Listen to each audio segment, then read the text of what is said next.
They crawled through mud with clubs and sharpened shovels, killing silently in the dark as something ancient unleashed.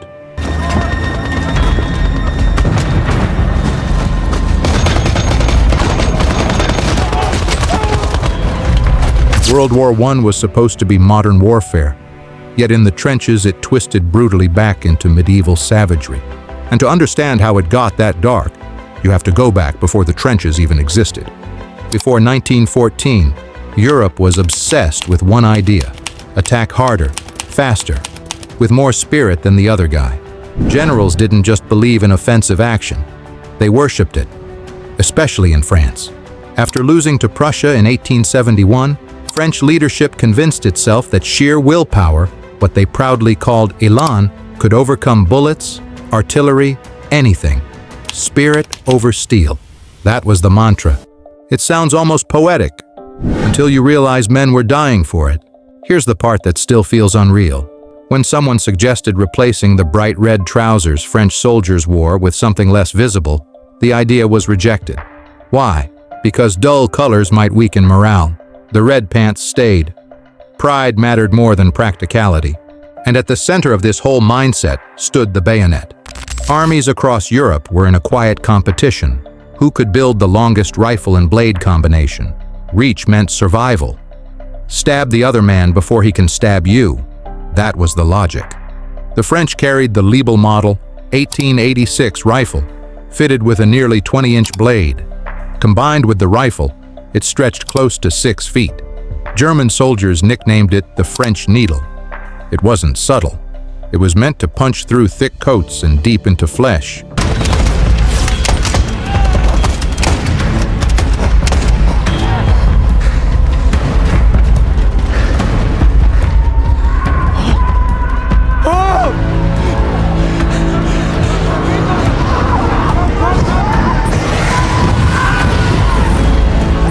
Germany answered with the Gewehr 98, its bayonet just under 20 inches long.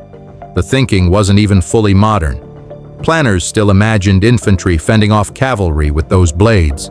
That's how stuck in the past some of these ideas were. Training reflected it. Soldiers drilled thrust, parry, and lunge. Targets weren't abstract. Instructors named them clearly: throat, breast, groin. Movements were rehearsed until muscle memory took over. French units practiced charging elbow to elbow, packed tight for maximum shock. The vision was simple: massed men crashing into enemy lines with cold steel. And then there was the infamous sawback bayonet. Issued mainly to German engineers, it had serrated teeth along the spine for cutting wood and brush. Practical tool on paper. But once the war began, Allied propaganda exploded. The serrations were painted as barbaric, designed to tear, not stab. German soldiers caught with them feared execution. Many had their teeth ground off just to avoid retaliation. It's strange looking back. Europe stood at the peak of industrial progress.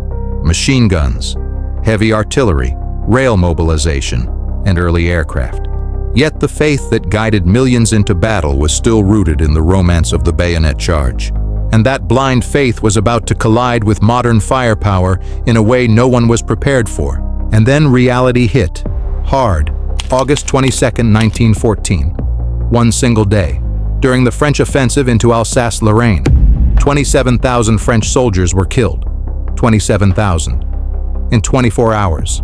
It remains the deadliest day in French military history. Those red trousers, those proud bayonets, those elbow-to-elbow charges, they marched straight into machine gun fire. Modern weapons didn't care about spirit. Mass assaults were shredded before men even saw the enemy's face. Germany learned the same lesson the brutal way. At the First Battle of the Marne, Crown Prince Wilhelm ordered a night bayonet charge. 100,000 Germans advanced in darkness. French 75mm guns opened up. Confusion exploded. Units fired into each other at near point-blank range. Around 15,000 German casualties followed.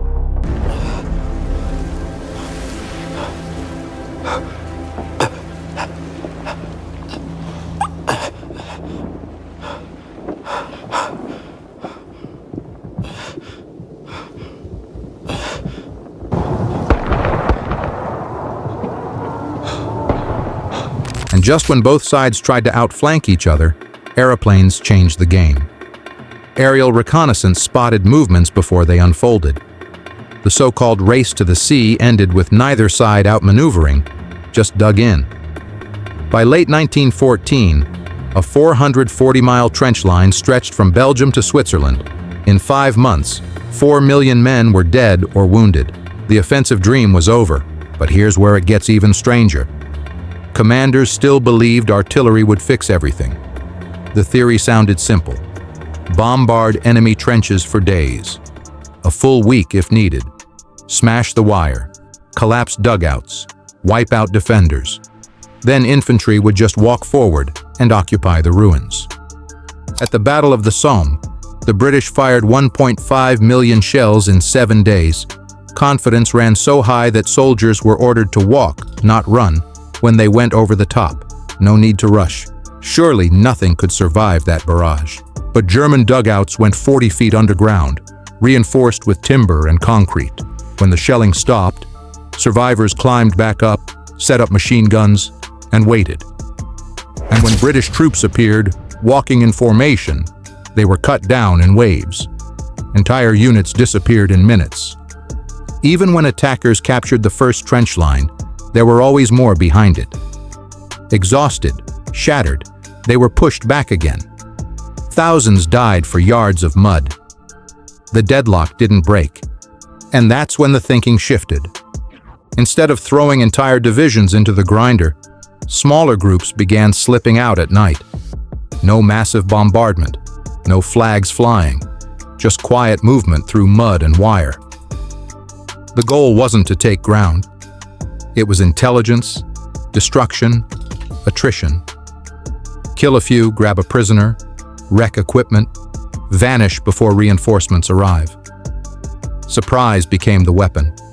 The Canadians turned it into something precise and terrifying. On February 28, 1915, men from the Princess Patricia's Canadian Light Infantry launched one of the first organized trench raids. About 100 soldiers crossed over, smashed roughly 30 yards of German trench, then slipped back. 5 killed, 7 wounded, 2 missing. Then came the raid at Petite Douve Farm. 170 volunteers trained for 10 days, rehearsing every move. At 2:30 a.m., in rain that forced German sentries into cover, they struck.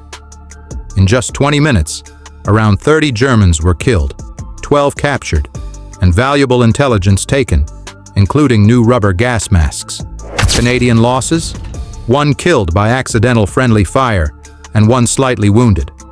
20 minutes. That's all it took. After years of slaughter measured in miles and millions, warfare was shrinking into something quieter, and somehow even more brutal. Come on! Come on! Come on!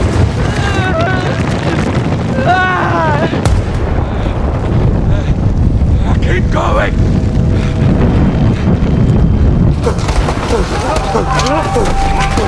And this is the part most people don't picture clearly enough.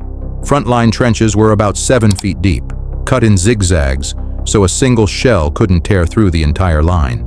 German trenches often went deeper, 10 to 12 feet, reinforced and harder to destroy.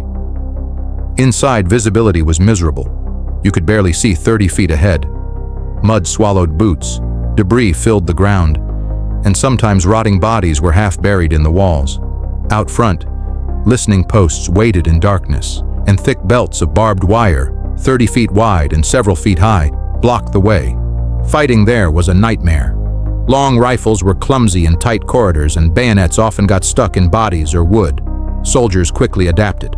They built trench clubs studded with nails and spikes, and carried blackened trench knives for silent attacks. The American Mark I trench knife even had brass knuckles and a skull-crushing pommel. But the most feared weapon was the sharpened shovel, heavy, silent, and deadly. Raids across no man's land demanded nerves of steel. One wrong move could trigger flares and flood the ground with light. Inside enemy trenches, violence was swift. Grenades, quick kills, constant confusion. Hesitation meant death. As the fighting evolved, so did the weapons.